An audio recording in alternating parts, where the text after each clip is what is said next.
第106章奥黛丽的冒险。皇后区霍尔伯爵的豪华别墅内，这本该是练习钢琴的时间，奥黛丽却依然坐在梳妆台前，构想着傍晚怎么翻看并记忆罗塞尔日记的事情。突然，她周围一下朦胧，涌出了无边无际的灰白雾气。那灰雾的中央，高踞着愚者的身影，他正在聆听一个模糊到根本看不清的男子祈求，祈求一定的帮助。祈求有人帮助我接触罗塞尔创意手稿里夹着的那张书签。愚者先生怎么知道我今天会在闭馆后去参观罗塞尔纪念展，并有机会接触到一些事物？奥黛丽怔怔听着，虽感诧异，却不觉奇怪。以愚者先生的位格和能耐，要想掌握这么一件小事还是很容易的。至于具体是怎么掌握的，普通序列者没必要理解。奥黛丽正要回应，就听见愚者低沉平淡的开口道：你可以选择接受这个委托，或者不接受。奥黛丽沉吟2秒道：尊敬的愚者先生，我可以试一试，但不保证成功。他对最低限额才500磅的报酬其实不是太感兴趣。他之所以接受这个任务，是好奇罗塞尔大帝遗留的那张书签究竟有什么特殊的地方，竟然让愚者先生的卷者如此看重，以至于开出了上不封顶的价码。反正我今天本来就要去翻看罗塞尔的日记，正好顺便。奥黛丽悠然想到。灰雾之中，地狱者克莱恩则轻轻颔首，回了一个单词。好，等到那幻觉彻底消失，奥黛丽将视线投向梳妆镜，看似认真地审视着里面的自己。她既感紧张不安，又兴致勃勃地做起了傍晚行动的计划。不能被察觉出异常，事后如果愚者先生的卷者有什么行动，我也不能成为被怀疑的重点对象。只接触那张书签肯定不行，一旦丢失，所有的目光都会集中到我的身上。所以我必须对所有物品都表现出同样的兴趣，同样的姿态，不能让别人看出我的主要目的是那张书签。整个过程的柔和、不突兀，符合道理和逻辑，该怎么造成微小不引人注意的破坏呢？那只是一张书签。奥黛丽目光没有焦距般的扫过梳妆台上摆放的一样样器物，突然定格在了敞开的首饰盒上，定格在了一对有细针装饰的宝石耳钉上。她嘴角一点点上翘，眉眼略微弯曲，自言自语般说道：再加上苏茜的帮助，应该就足够了。傍晚6点，当前季节本就很难看见太阳的贝克兰德已一片昏暗，煤气路灯相继亮起。王国博物馆送走了最后一批普通的参观者，却迎来了由伯爵家的小姐、公爵家的孩子、年轻的子爵等身份高贵之人组成的访客团。因为知道某些贵族子弟是经常闯祸的纨绔，所以负责看守纪念展的机械之星西区小队队长麦克斯利维摩尔不得不伪装成安保人员，始终跟在旁边，防备意外。他头发整齐厚梳，戴着单片眼镜，文质彬彬的像是一位大学教授。那单片眼镜其实是一件封印物，代号31328，昵称水晶之眼。通过它，麦克斯利维摩尔能直接看见灵体，看见鬼魂，看见幽影，不再害怕非凡者驱使这些正常难以发现的事物来捣乱或盗窃。当然，这封印物也有显著的坏处，那就是容易将怨魂、幽影等怪物吸引到附近。长期佩戴的话，视力还会不可逆转的降低。在贝克兰德的阴沉里，它就像那明媚的太阳。此时麦克斯正赞叹地看着侧方那位金发碧眼的少女。奥黛丽饶有兴致地看着那个镶嵌金箔并雕刻着繁复花纹的马桶，询问着旁边的讲解员道：这是现代意义上的第一个抽水马桶。是的，我个人认为这是罗塞尔对人类文明做出的卓越贡献之一。他和他配套的下水道工程改变了特里尔满街满街肮脏事物的现象。讲解员本来想说粪便这个单词，但看了看面前的少女，又觉得不能失去文雅的姿态。奥黛丽斟酌着再问：我可以触碰一下吗？它还能正常使用吗？格莱林特子爵则在旁边笑道：你为什么对这个也如此好奇？不管它有多么古老，它始终只是一个抽水马桶。和他们交情不错的其余贵族子弟纷纷笑了出声。不，格莱林特，你们不明白，这是人类文明的光辉。奥黛丽浅笑回应，在心里做了个呕吐的表情。要不是为了完成愚者先生卷者的委托，我也不想这样啊。他无奈地叹了口气。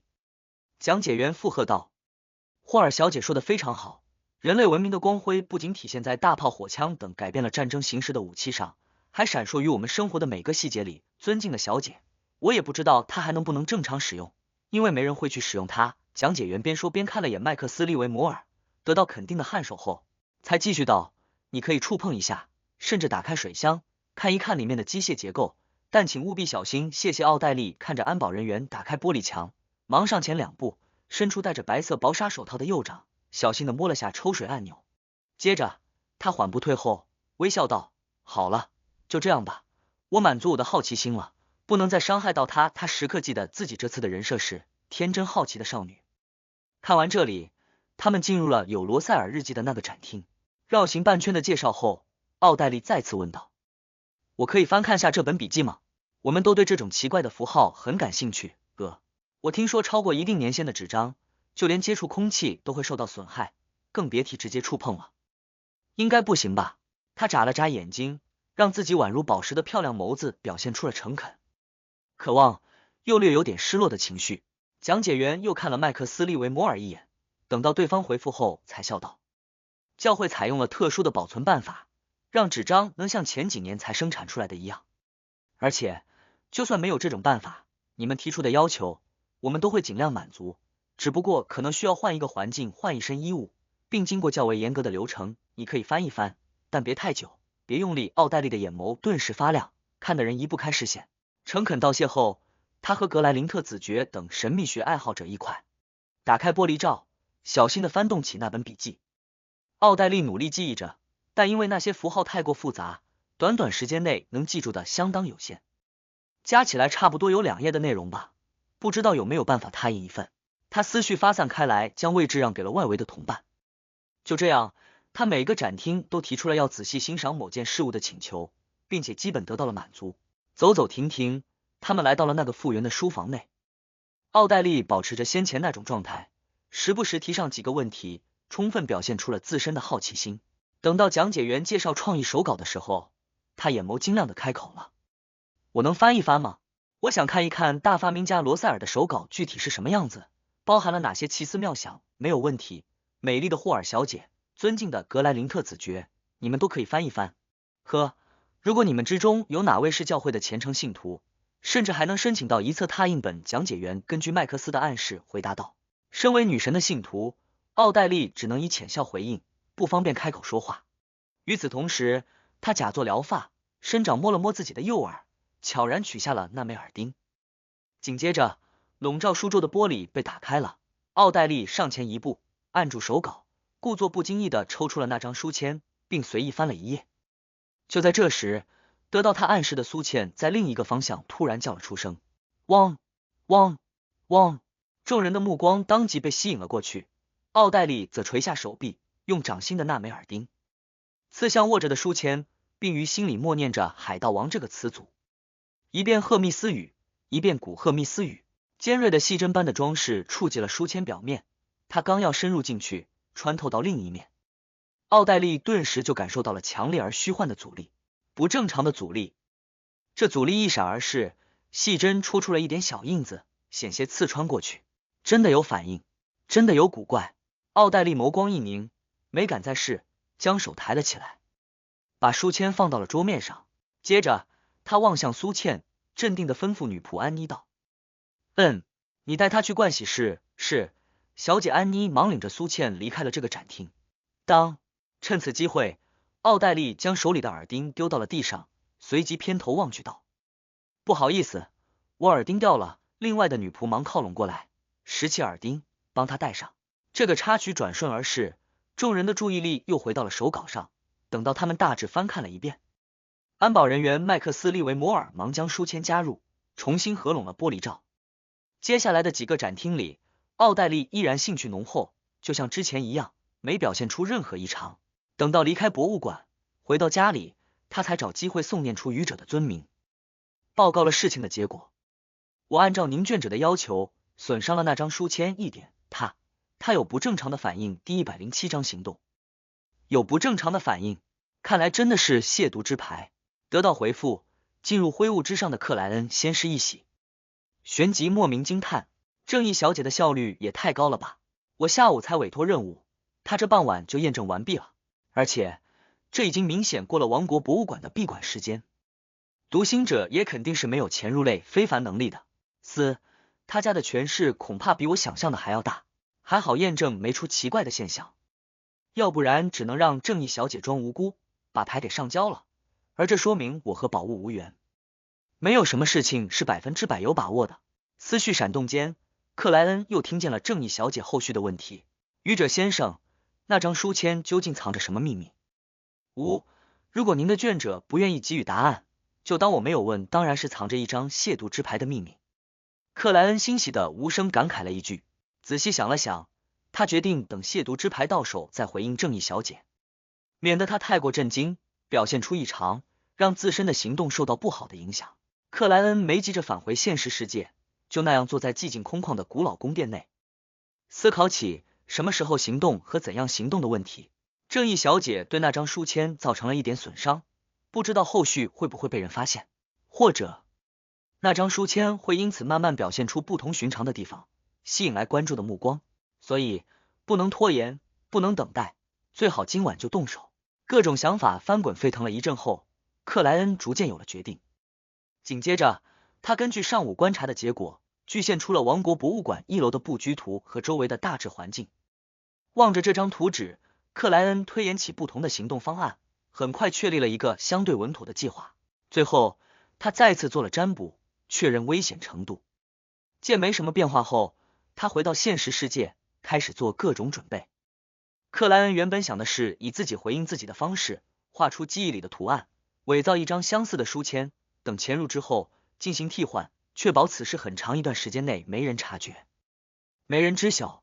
等到事发，那将完全没办法追溯他。但是经过他反复的推敲，觉得这反而不好，只要伪造的书签被人发现，那最值得怀疑的就是今天触碰过原本书签的正义小姐。不能为了宝物置正义小姐于很高的风险里，她可是为了帮助我才这么做的。克莱恩最终想好了怎么不让人怀疑正义小姐的办法，那就是不仅仅窃取需要的那张书签，周围的部分一并拿走，包括某些较轻的图书。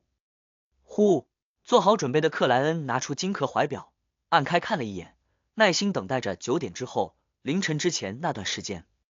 太早，周围的民众还没睡下，不能满足他行动计划的需求；太迟，街道上将几乎没什么行人，仅仅走在路上都容易被怀疑。而这段时间，因为连环杀人案，整个贝克兰德都处于紧绷戒严的状态，这对克莱恩的行动有利，也存在不利。滴答滴答，指针不断走动，随着夜色的加深，红月的月出，他们终于超过了9点。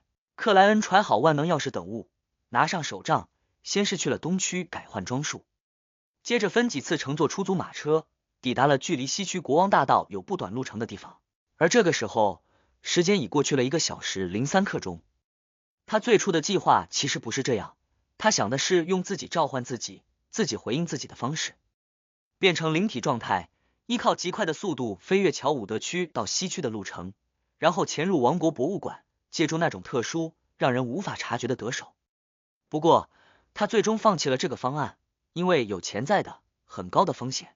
贝克兰德是有高序列强者存在的，而且不止一位。在连环杀人案弄得人心惶惶，却许久未破的情况下，说不定有高序列强者在有意识的利用本身的非凡能力或相应的封印物品监控某些地域。而乔伍德区到西区的路程说长不长，说短也不短，一个特殊灵体这样飞行过去，被发现的概率不低。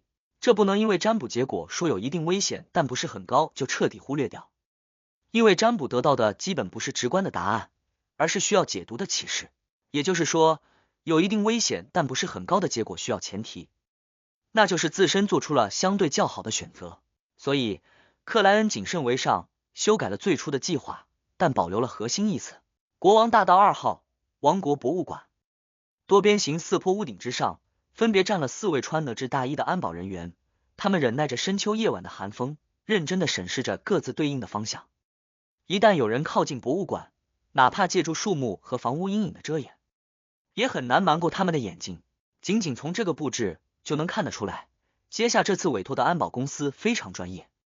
还有半个小时才能轮换。一位安保人员望向下方巡逻房屋四周的同伴，抖了抖身体。而博物馆内剩下的安保人员分成4批，按照不同的路线，有所间隔地巡视着各个展厅。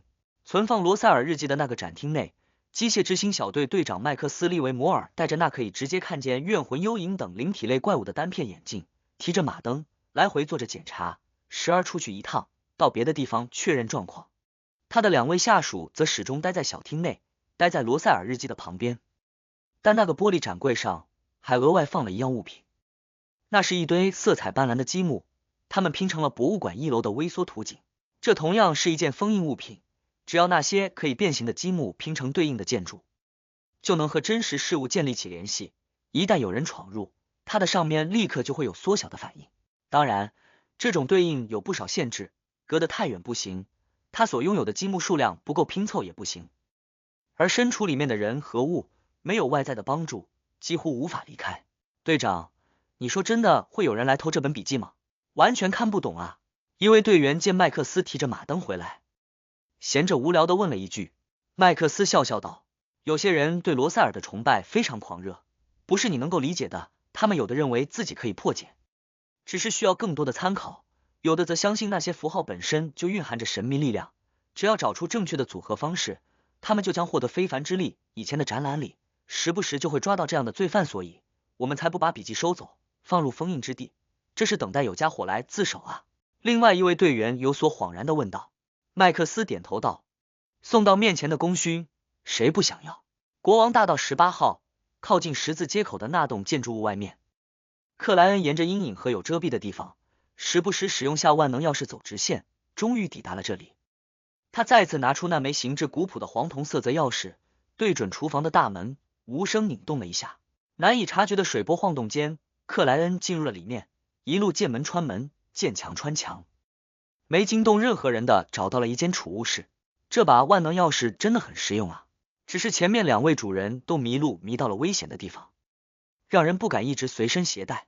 克莱恩感叹了一句，收起那把黄铜色泽的钥匙，在旁边就是仆人睡房的情况下，拿出圣叶粉，抒发灵性，封锁了整个储物室，让里面的动静无法传出。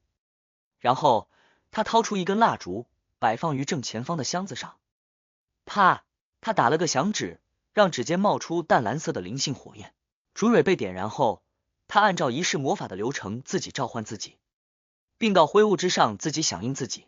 过了不到1分钟，克莱恩漂浮在了房间内，对面则是他眼睛失去了神采的肉体。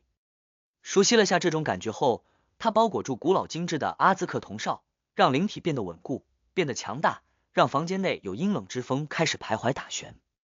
与此同时，他还借助这种力量，略微改变了虚幻灵体呈现出来的样子。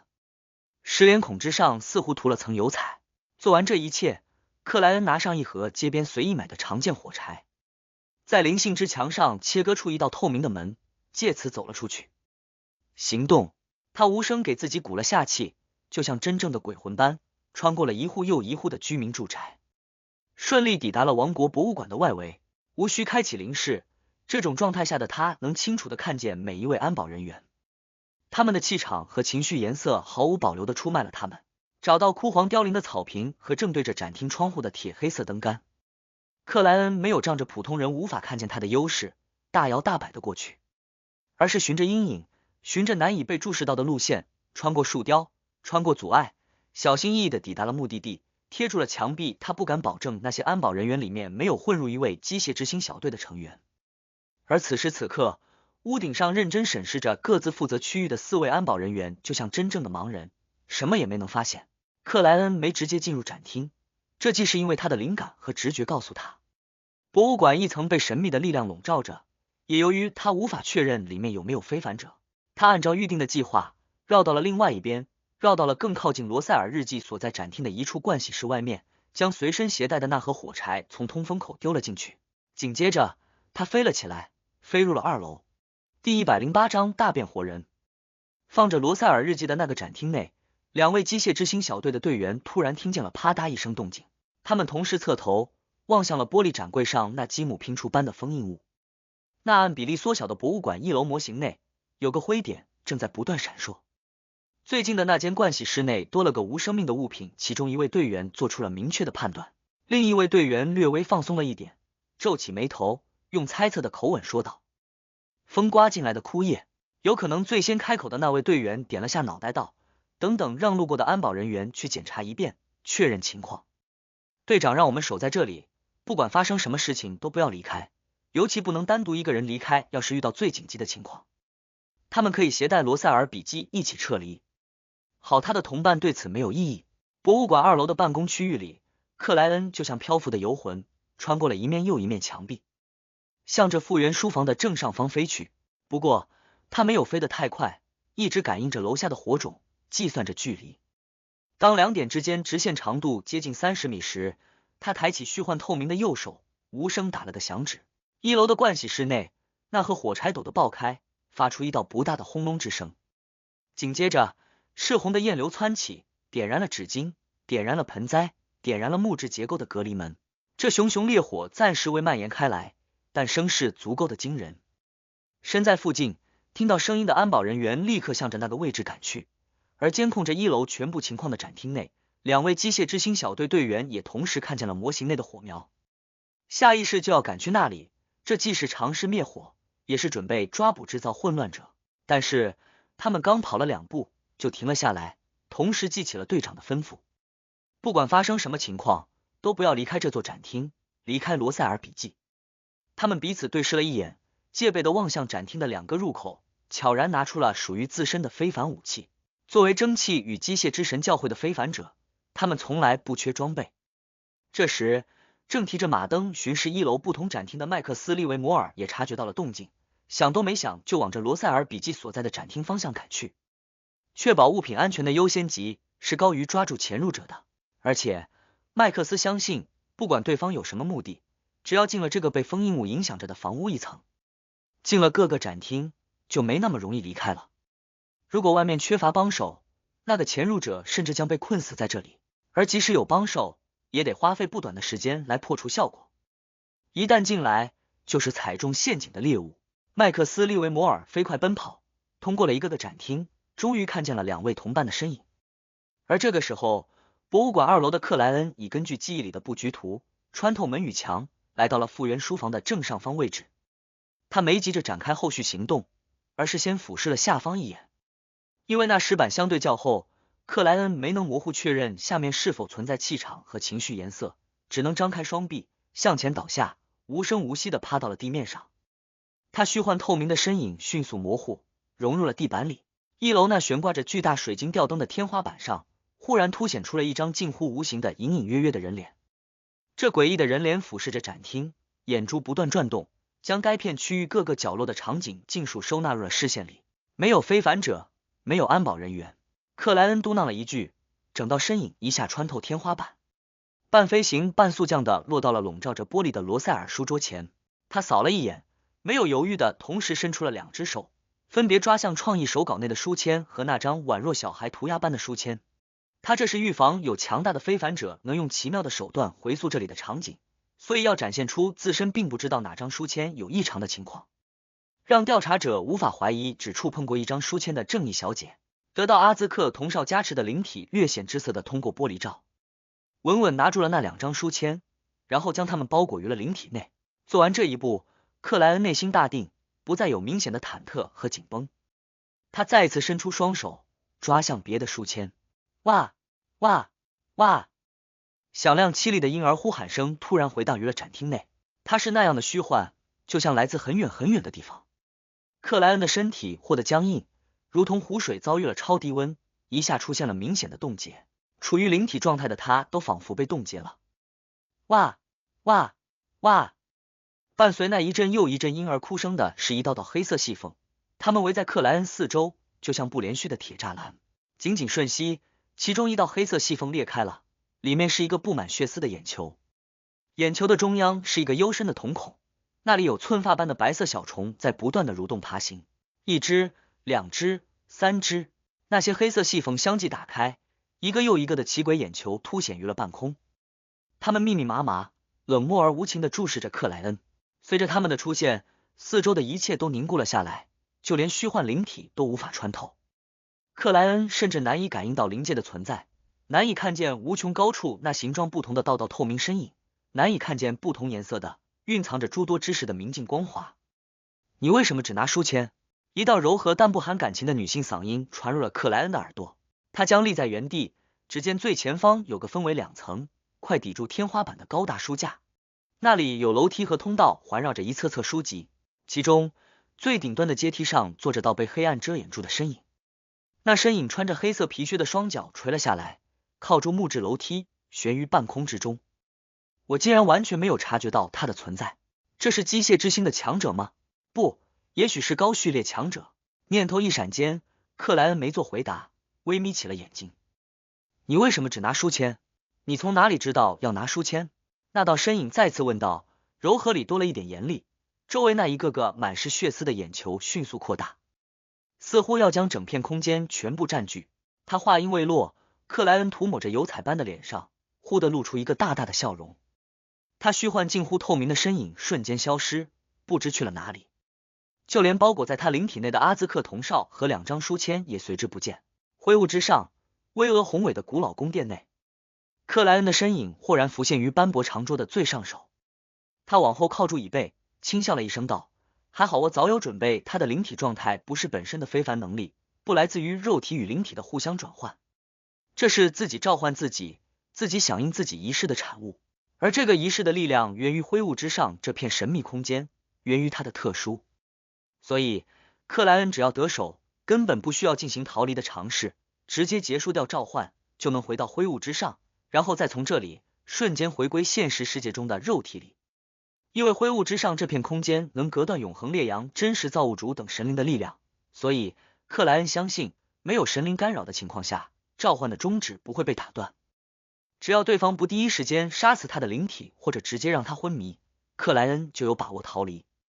这也就是他不想变成灵体后还长途跋涉过来的原因，间隔太长，变数太多。窗外淡而暗的绯红月光照入，坐在书架之间一处阶梯顶端的那位女子，沉默地望着书桌前方，望着克莱恩原本所在的位置，周围婴儿的哭声和那一只只眼球已消失不见。不知过了多久，阶梯的顶端忽然空荡，像是从来没有谁到过那里。存放罗塞尔日记的展厅内，麦克斯利维摩尔对2位队员道：你们看守好这里，我去寻找那个潜入的家伙，他肯定还被封印物的力量困在1楼某个地方。说话的同时，他望向了那件封印物，望向了博物馆1楼的模型，想找到属于潜入者的那个红点，迅速锁定对方的位置。可是他看了又看，数了又数，却怎么都觉得不对，人数根本没有增加。麦克斯利维摩尔僵硬在了原地。国王大道18号，某位富商的储物室内，克莱恩的眼睛重新焕发出了神采，嘴角则一点点翘起。他将书签和阿兹克铜哨都留在了灰雾之上，节省时间的回归到了身体内。熄灭蜡烛，结束掉仪式，克莱恩处理了下现场，用专门调配的药水中和掉了圣叶粉和仪式内那些精油纯露的味道。做完这一切，他解除灵性之墙，让豁然荡起的风吹散了剩下的痕迹。接着他拿出万能钥匙，要穿过一栋栋房屋，到远处乘坐出租马车，用手杖确定好方向，免得迷路返回王国博物馆或者去了某个教堂后，克莱恩开始快速前行，不断用万能钥匙开门开墙。就这样直线走了一阵，他忽然有些把握不清楚自身的位置了。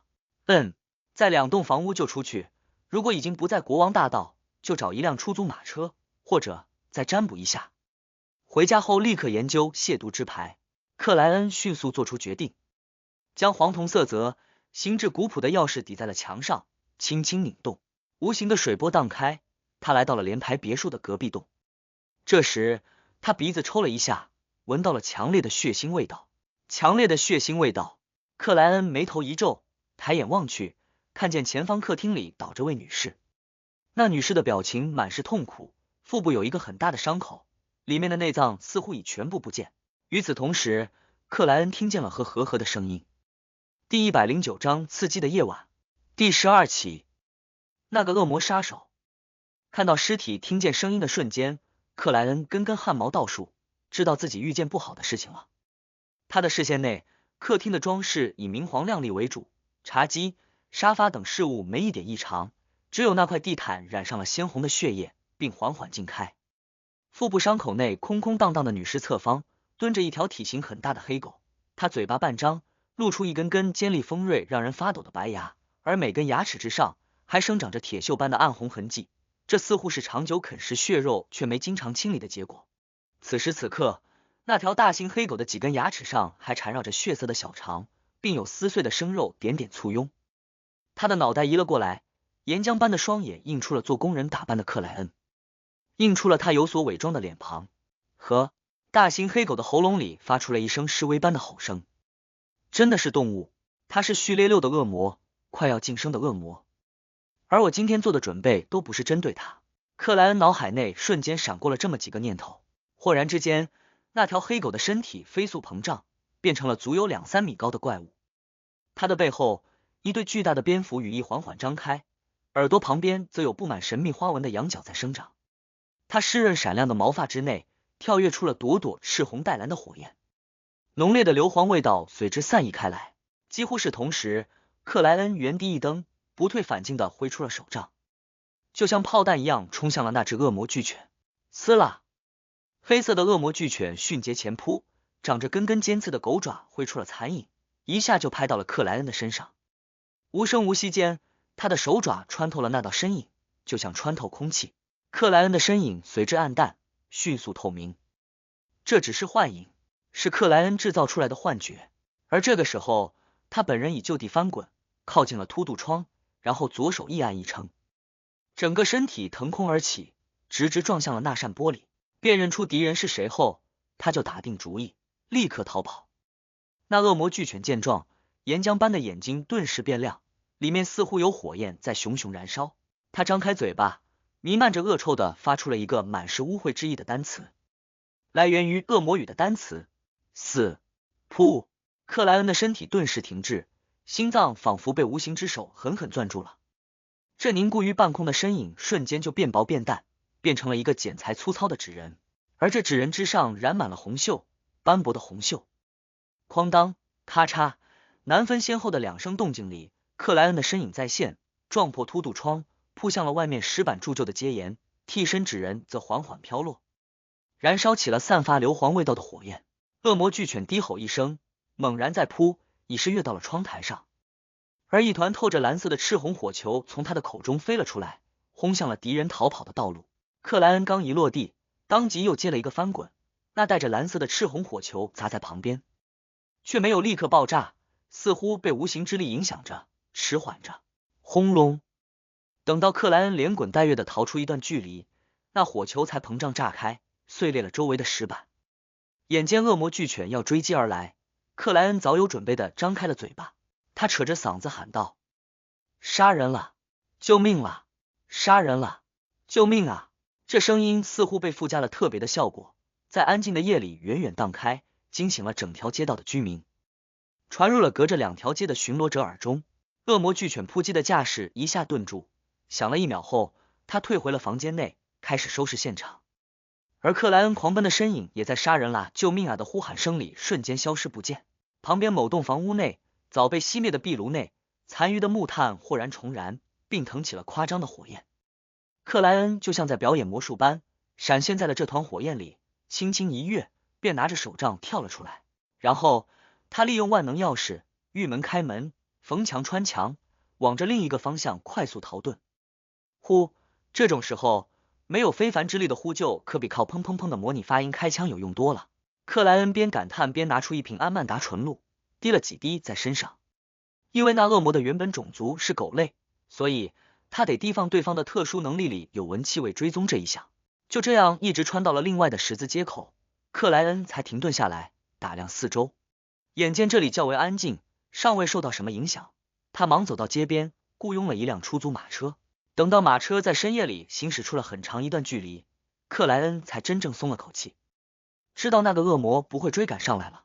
万能钥匙还真是古怪啊，竟然让我迷路迷到了杀人现场。以后使用它得谨慎谨慎再谨慎，那真的是动物变成的恶魔。他的魔药和配方从哪里来的？他是否还有一个人类同伴？他当初连环杀人案的目标又是怎么挑选的？值得欣慰的是，确定了这一点后，他再想作案就会困难很多，被抓住的概率也会大增。一个个想法，一个个疑惑在克莱恩心中冒出。马车则飞快地奔驰于宽阔无人的道路上，奔驰于一盏盏煤气路灯之间。忽然，克莱恩心中一动，脑海内自然浮现出了一幅画面：一根根豌豆藤从天上倒垂而下，交织成茂密的森林之路，马车夫却毫无所觉地驾驭马车，继续行驶于那些绿色植物之上。不好！克莱恩没有犹豫，猛地扑向车窗，要跳跃到街上。砰！车厢震动，他被反弹了回来。与此同时，那一根根豌豆藤真的垂了下来。克莱恩皱起眉头，试图操纵火焰点燃车厢，可是他的响指却没能发出任何声音。这时，四周已变得异常安静，就连马蹄踩踏绿色植物和车轮飞快碾过的声音都消失不见。克莱恩竭力让自己冷静了下来，他望向窗外，只见马车已沿着豌豆藤交织成的道路行驶到了半空。这不是贝克兰德。他眯了下眼睛。就在这个时候，马车停了下来。窗外是豌豆藤在半空连成的吊床般的座椅，一双穿着黑色皮靴的脚从那里垂落，一道柔和却不含感情的嗓音传入了克莱恩的耳朵。你刚才在做什么？是博物馆内那个女人，疑似高序列强者。她好像没认出我，毕竟我之前用阿兹克铜哨做了伪装。她应该是听见呼救声才过来查看的。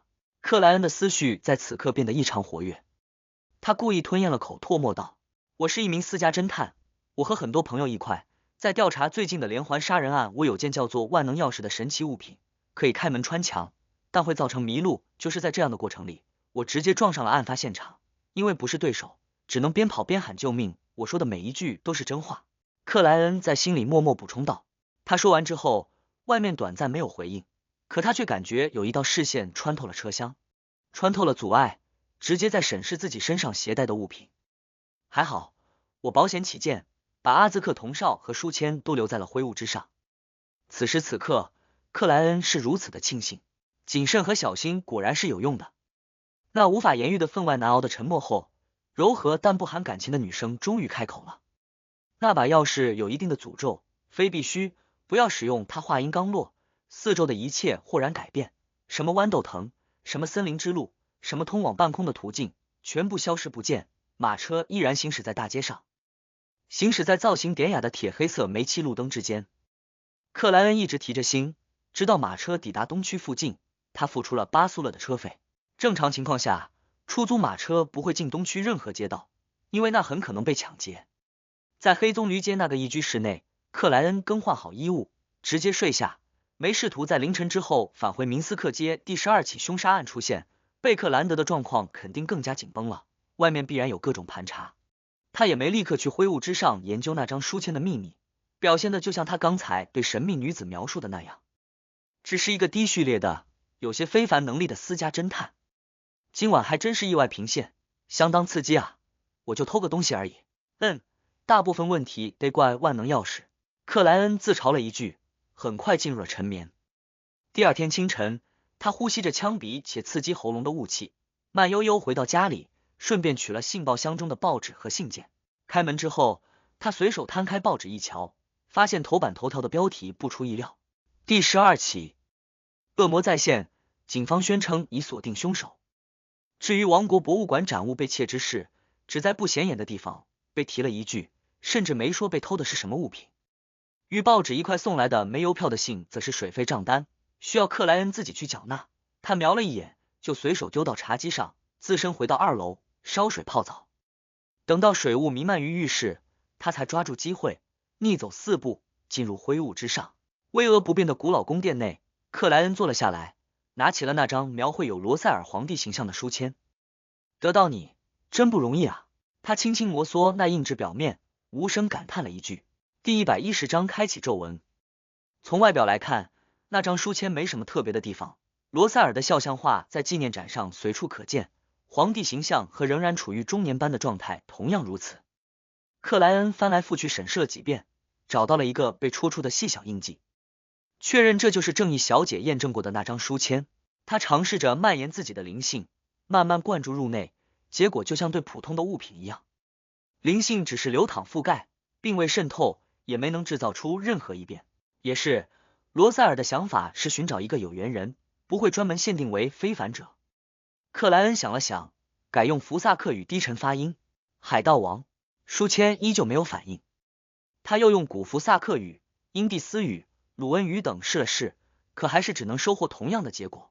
至于巨人语、精灵语、巨龙语等神秘领域的语言，因为太过限定目标，克莱恩只能没抱什么希望的尝试了一下。毫无疑问，他失败了。紧接着，克莱恩用回福萨克语翻译道 One Piece。书签安静的躺在他的掌心，没有表现出一点异常。克莱恩按照刚才的流程，又用不同的语言试了一次，结果不断遭遇起挫折。看来我最初的猜测是错误的，青年时期的罗塞尔会用海贼王的梗来开玩笑，年老时代的他却未必会这样。人总是会老迈，会变化的。克莱恩反省了下错误，用手指轻敲着斑驳长桌的边缘，力图从日记中透露出的些许信息里推理出开启办法。过了一阵，他具现出纸笔，将思考的过程梳理记录了下来，免得出现混乱和矛盾的地方。在这件事情上，罗塞尔既是疯狂绝望的，也明显表现出了恶趣味。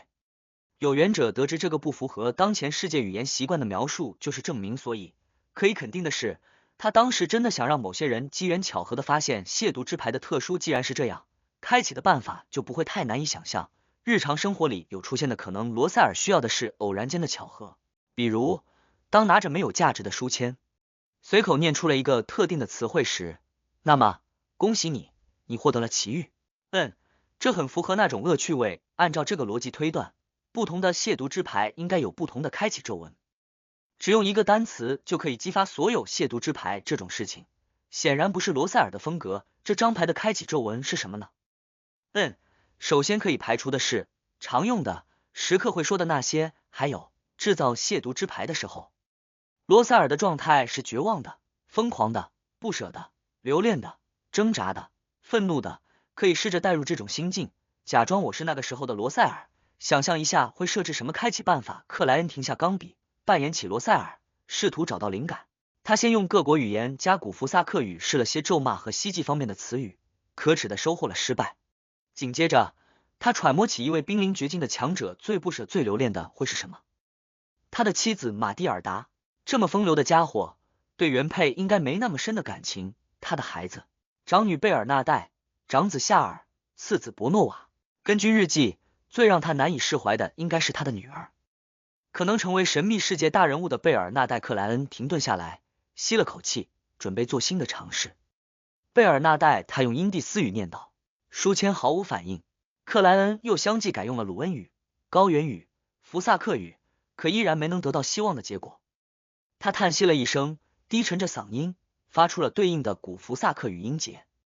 贝尔纳代这名字没有特殊之处的回荡于了空旷寂静的灰雾之上。克莱恩正在寻找新的灵感，忽然感觉手中的书签沉了一下，他旋即生成了一个无形的漩涡，疯狂地吸纳起克莱恩的精神。对普通人来说，这是非常大的负担，但对序列7的魔术师而言，实在算不上什么太严重的消耗。克莱恩轻松就撑过了这一道关卡，难掩欣喜地望着掌中的事物。书签之上，明净的光芒一点点腾起，外面的罗塞尔皇帝形象随之焕然一新。他坐在了古老的石质宝座上，头顶戴着一个镶嵌着各种宝石的黑色皇冠。他穿着漆黑的盔甲，盖着铜色的披风，手里握着权杖，眼睛冷漠前往。书签的左上角，璀璨的星辉凝出了一行文字：序列0，黑皇帝。序列0，果然藏着神之秘密，黑皇帝竟然是序列0。克莱恩噙着笑容，半感叹半诧异的想到。紧接着，那张书签变得立体，仿佛一册微缩的书籍，书籍无风而动，展现出了一个戴着白色头套的罗塞尔形象。旁边则有相应的古福萨克语文字描述。序列9，律师善于发现并利用规则的漏洞和对手的薄弱之处，拥有非常出色的口才和思辨逻辑。魔药配方。克莱恩扫了一眼配方材料，没有细看的伸手触碰了一下，书籍随之翻页。序列8，野蛮人不能用法律解决的问题，必将付诸力量，这同样是规则的一种。这个序列的非凡者对精神方面的影响拥有相当高的抵抗能力。魔药配方。随着克莱恩的触碰，亵渎之牌呈现出来的书籍一页又一页的翻动起来。序列7，贿赂者。序列6，腐化男爵。序列5，混乱导师。序列4，堕落伯爵。序列3，狂乱法师。序列2，伤之公爵。序列1，世序亲王。序列0，黑皇帝。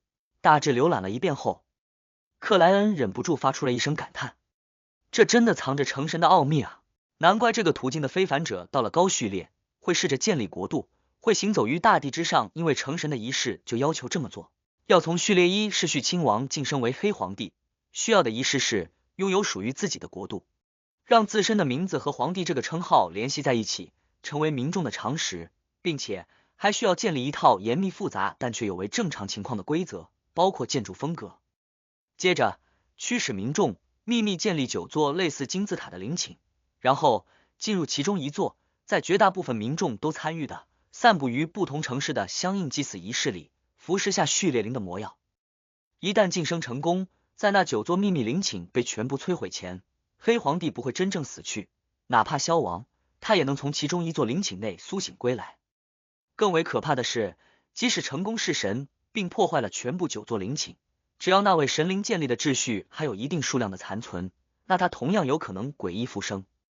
这似乎是钻了死亡的漏洞。要想让他彻底泯灭，最好的办法是出现新的黑皇帝，这就是神灵。而凡人是无法对抗神灵的，哪怕天使也一样，没有成为神灵的人，永远无法想象神灵的强大。罗塞尔在最后这么意味深长的提了几句。另外，克莱恩也知道了一件事情，那就是某条途径一旦有了序列灵的真神，就不可能再出现序列1的非凡者，一个都不可能。如果没有序列灵，那同一途径内序列1最多3位，这属于非凡特性守恒和不灭定律的细节性内容。根据黑皇帝这张亵渎之牌对10个序列的描述，克莱恩明显看出该条途径最大的特点是逐渐演变为秩序的阴影。罗塞尔还提到了一点，那就是晋升高序列后手持这张亵渎之牌，会与本身需要的非凡材料产生某种微妙的感应，当然仅限于黑皇帝途径对应的高序列者。